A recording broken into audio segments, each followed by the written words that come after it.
నమస్కారం, welcome to Manjula breeding farms. నా పేరు శ్రవణ్ గౌడ్. ఈ షార్ట్ వీడియో ద్వారా మీ అందరికీ నేను చెప్పే ఒకే ఒక విషయం, మీరు కనుక ఖచ్చితంగా అన్నీ ఆలోచించుకొని మంచి క్వాలిటీ సెమన్స్ వాడినప్పుడు మీరు ఏ బ్రీడ్ ఆవులు మేపాలనుకున్నా దాంట్లో విజయం సాధించవచ్చు. దానికి నిదర్శనమే ఇప్పుడు నేను చూపించబోయే ఈ రిజల్ట్స్. ఇప్పుడు మీ ముందు చూస్తున్నటువంటి కోడిదూడ, ఆవు దూడ కేజీఎస్జీ మాధవ్ అనే తార్పార్కర్ బుల్లుకు పుట్టడం జరిగింది. ఎక్కడ? తెలంగాణలో. సెమన్ తెచ్చింది మన పంజాబ్ నుంచి. అదేవిధంగా మీరు ఇక్కడ చూస్తే కేజీఎస్జీ నటరాజ్ అనే సాయివాల్ బుల్కి ఈ దూడ జన్మించడం జరిగింది. చూడొచ్చు మీరు ఎంత క్వాలిటీ ఉందో. జస్ట్ 5 నెలల దూడ మాత్రమే, 5 months ఏజ్.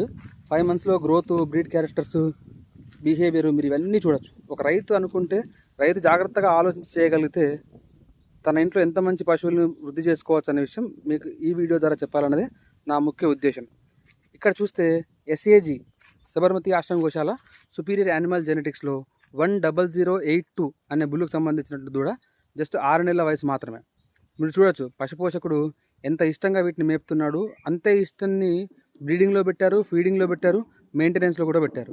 సింపుల్ మెయింటెనెన్స్లో ఒక 6 నెలల వయసు ఉన్న దూడ ఈ క్యారెక్టర్స్తో ఇంత హెల్దీగా ఉండడం అనేది అంత ఈజీ పని కాదు.